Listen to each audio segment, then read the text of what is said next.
Hey, consider your last-minute meetings, get-togethers, and celebrations handled because McAllister's Deli brings their best to every event. From delivery and setup to big appetites and the small details, McAllister's Deli in Carbondale has you covered. Go to McAllistersDeli.com/catering and let's stay connected. That's McAllister's Deli in Carbondale, the official healthy choice option of Saluki Athletics. I'm Connor Onion, your host of the Saluki Standards podcast. We're talking Saluki Soccer this week. Kaitlin DuCharme is a sophomore, just finished up her sophomore year. She's been here since the beginning, the start of the program 2 years ago. She's from Rochester Hills, Michigan, which is just north of Detroit.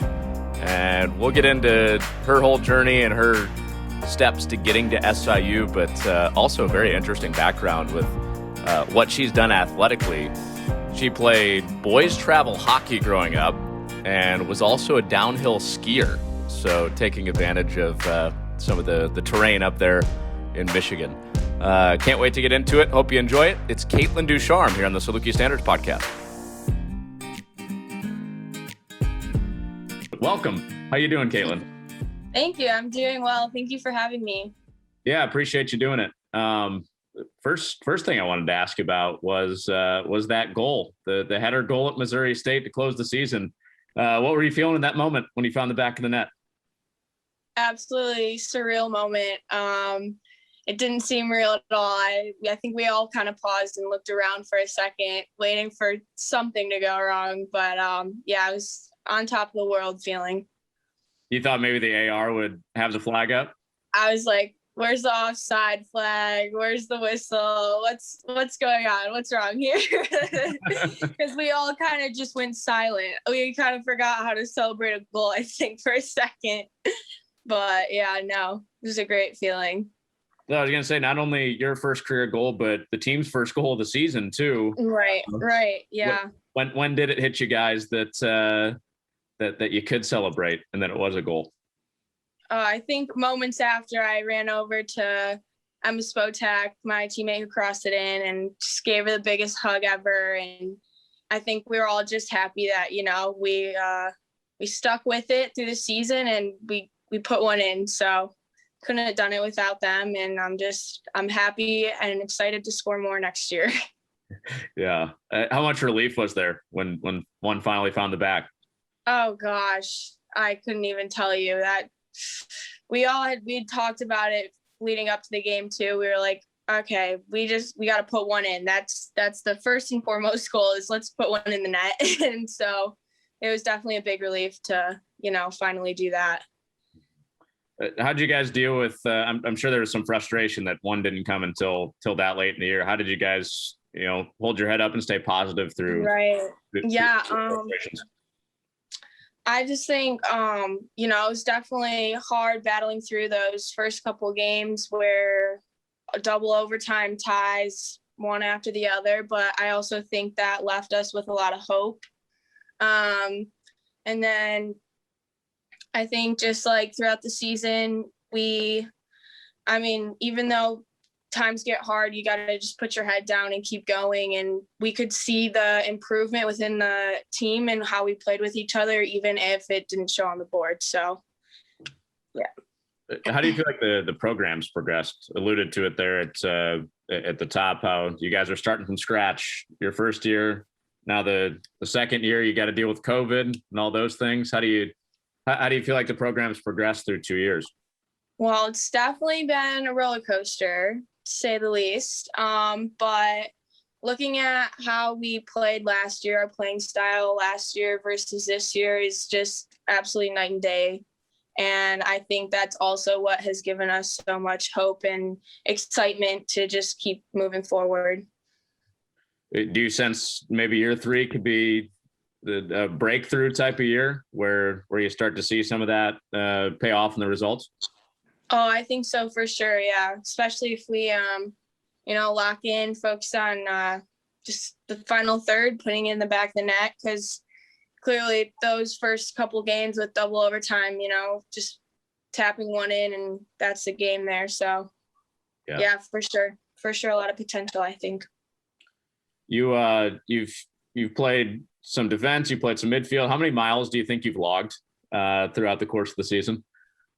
Oh gosh. Well, we have our trackers, so it's about 6 to 8 miles a game, I would say. So multiplied by 8, my math is a little rusty, but 64 maybe miles, you know. So Yeah. it's definitely up there. Yeah. And then you think about next season, we'll play almost 3 times as many games, and it's just like, can't think about that right now. Feeling pretty beat up from this season, so you're going to be pushing 200 miles. Yeah, geez. How do you prepare your body physically for it's not like you're just straight running. You're involved in tackles, you're involved in physical play, heading the ball. There's skill involved. How do you prepare your body for that type of load? Right. We've definitely been putting in the work. It is a lot of running, but also in the weight room, Zach's our weightlifting coach, and he's just done a great job, helping with injury prevention, just pushing us to work harder, add more weight. This girl's doing this. I think you can do it too, that type of thing. So it's great to have, our coach not only push us, but also our teammates around us pushing us to, do heavier weights and stuff like that. So.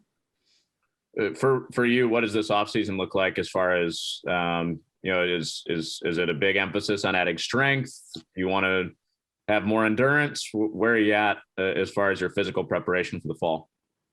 I think I've always kind of felt like my strength was one of my strong suits. I've lifted kind of a lot throughout my life. So I like to focus on more endurance, because you can never have enough endurance, I feel like, for soccer. Yeah. So. Yeah, no doubt. What's your most impressive mark in the weight room? Oh, well, I'm very proud of, so we've been doing pull-ups for a while now, and I added a weight around my waist now. So I can do the weighted pull-ups now and join the club. There's 2 other girls on the team, I think, who can do it. So pretty proud of that. How many are you pumping out with the weight around your waist? Well, we do I think we do 3 sets of 3. So I'll do 9 total. Okay. All right. Yeah.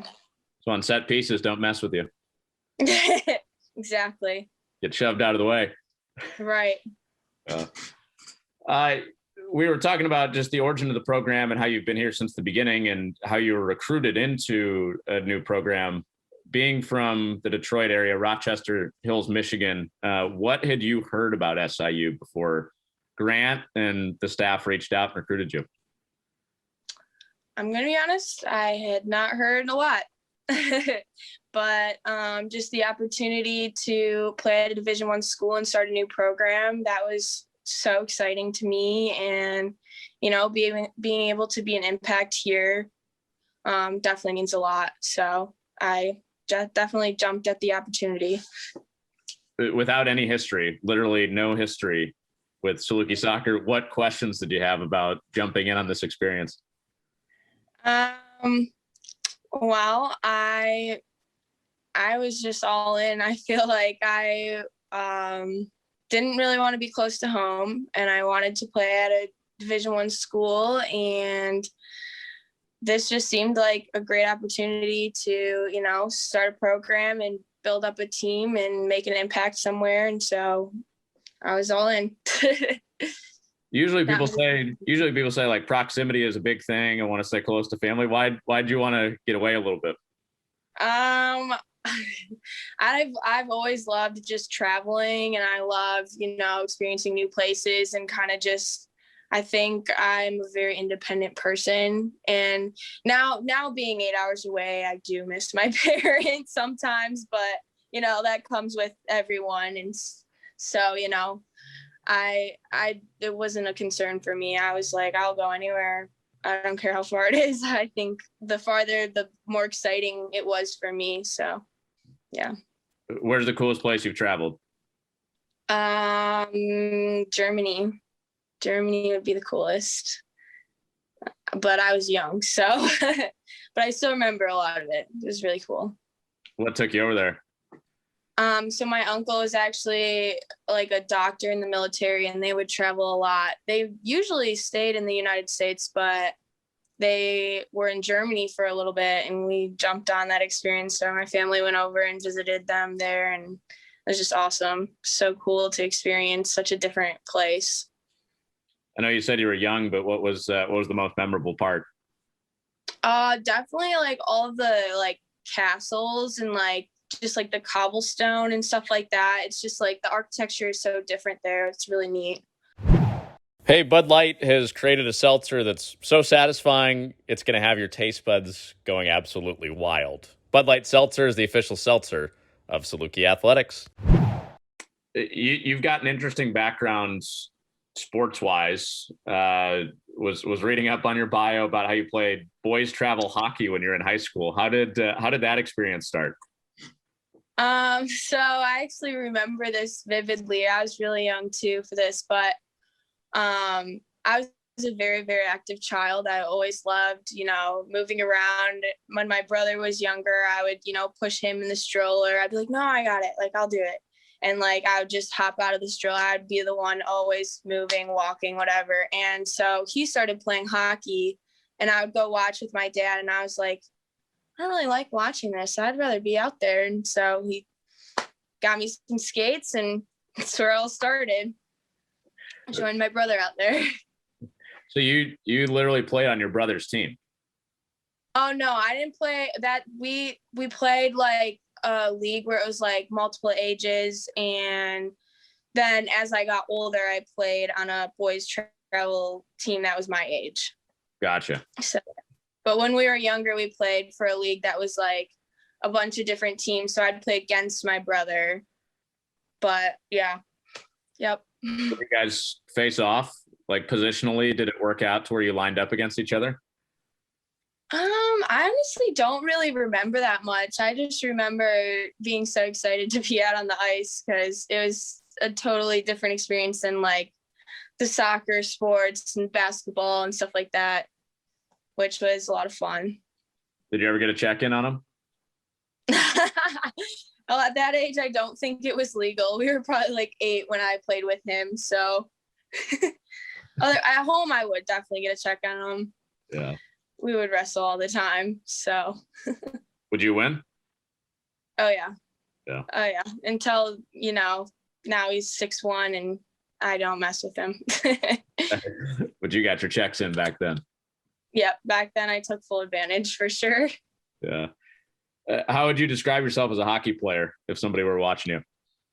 I could skate for days. I would skate around everyone. I think that was kind of my strength for sure. I was the fastest skater on the team, and stick handling decent, but they just get me the puck when I'm farther down the ice, and I was gone. So yeah. So you were the goal scorer? I want to say I scored some goals, but I don't know. Yeah. I played center forward, or like the center position, and then defense. Okay. Moved back to defense. Gotcha. Yeah. What did your friends think? I mean, that's unique. You're playing boys travel hockey. What did your friends think about what you're doing?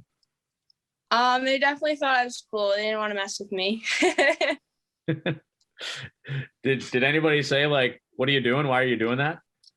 Yeah, there's definitely some people who thought it was a little weird, and I think that's something I just wish I kind of stuck with, because hockey is such a fun sport. And I know like I see some girls that are like going on and playing at like college teams and stuff, and I'm like, oh, that's really cool. Like, I mean, I love soccer and I wouldn't change anything, but it's just cool to see like the girls that, stuck with it and play in college now.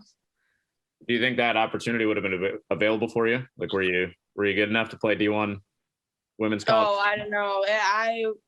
I stopped playing pretty early in high school, so I don't know. I'm sure if I stuck with it, I believe in myself, I could have done it.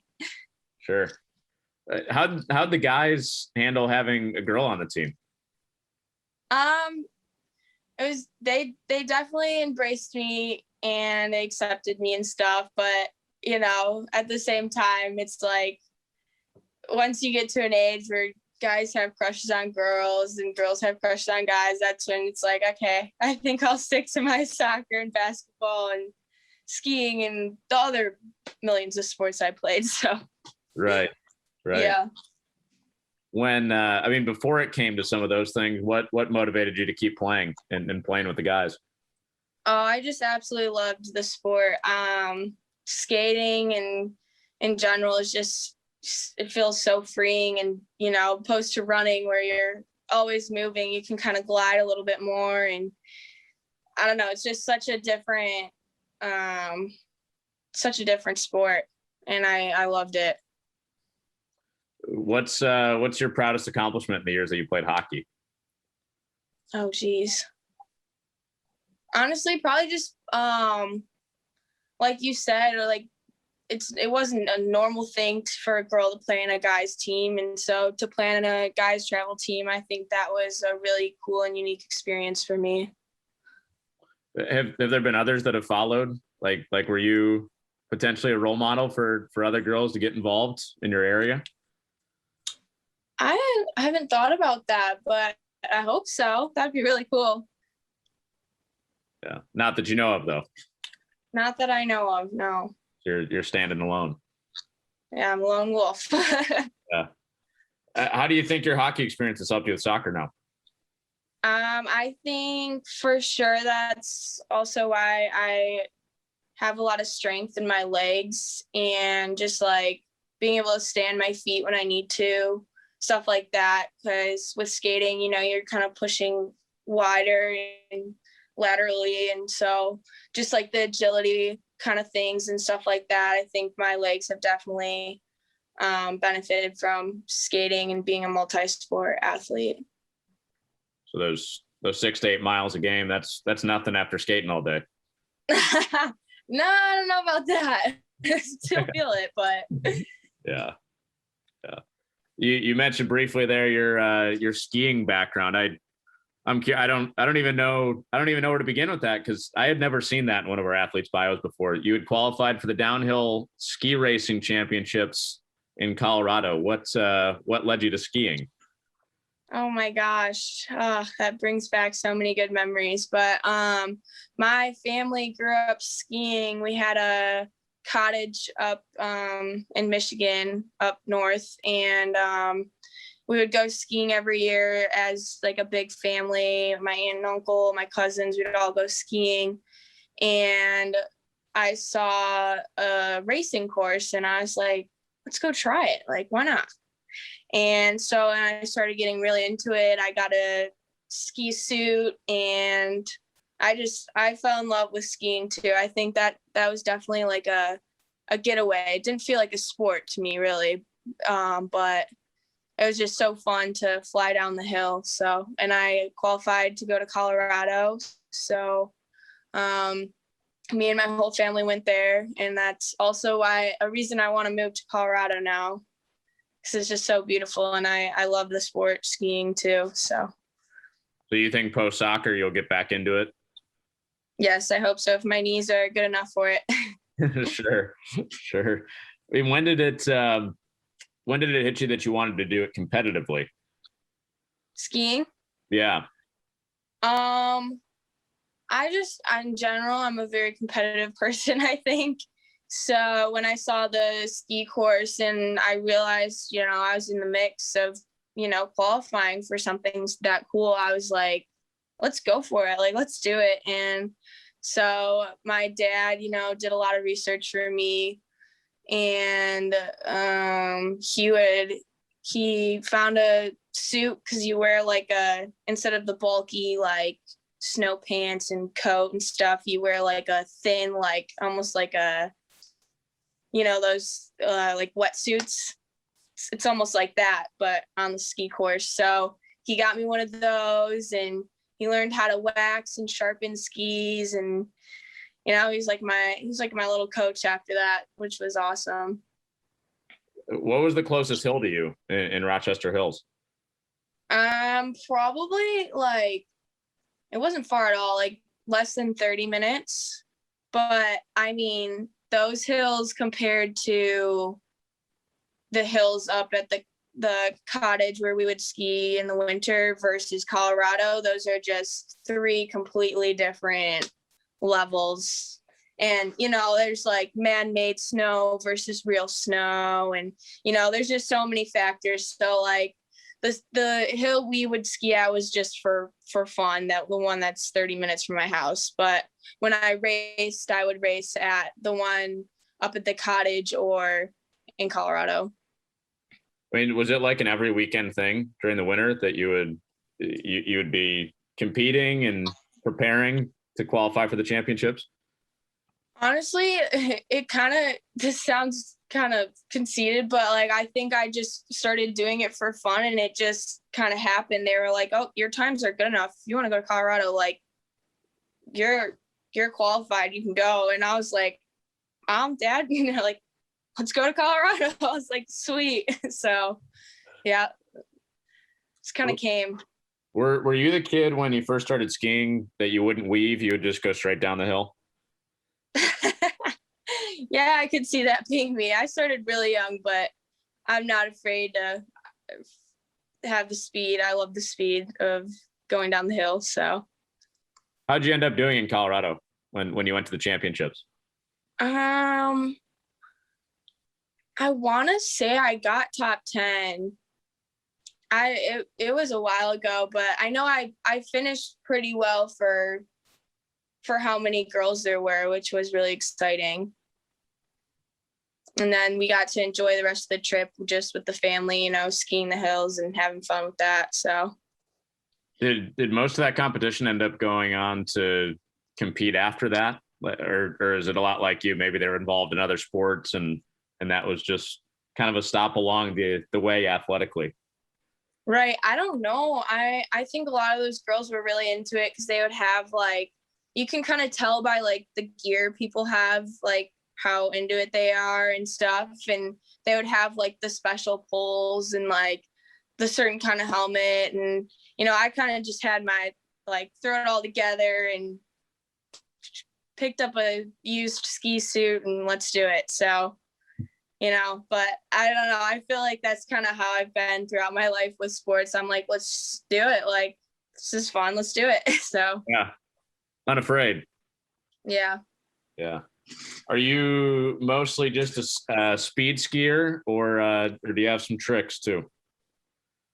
For fun, I will, go try the terrain parks with my friends and stuff sometimes, but it's definitely nothing more than a dabble in that and then back to just, the normal hills. I love going through the woods too.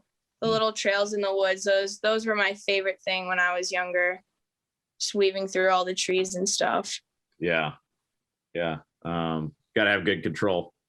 Yes. I've seen firsthand. My brother broke his thumb running into a tree like that. that just popped into my mind. Yeah, you gotta be quick on your feet. Yeah. And watch where your hands are too, I guess. Right. Well, that's really cool. That's really cool. That's probably the most. I don't know. We've had a lot of like multi-sport athletes that have come on here, but I don't think the combination of soccer, hockey, and skiing has ever made an appearance on this. Right. Podcast. So you're first to it. Michigan background definitely helps, I'd say. Yeah, for sure, no doubt. I guess I'll wrap with this. What are you studying at SIU, and where do you think that's going to lead you career-wise? So right now I just switched my major to nursing from biological sciences because that's originally kind of what I wanted to do. Because in the end goal, I think, is PA or NP for me. I might get my graduate and then have my bachelor's and then be like a travel nurse for a little bit and then go back and get nurse practitioner or physician's assistant. So okay. yeah. Yeah, that's cool. Combine the passion for travel and help people along the way. Exactly. Maybe hit the hills along the way too. Oh, that'd be perfect. Yeah. Well, hey, enjoy the rest of the short time that you have off before it's back into training, and we can't wait to see you out there in the fall playing again. Appreciate it. Yeah, that's Kaitlin DuCharme here on the Saluki Standards podcast. Just finished up her sophomore year with Saluki Soccer.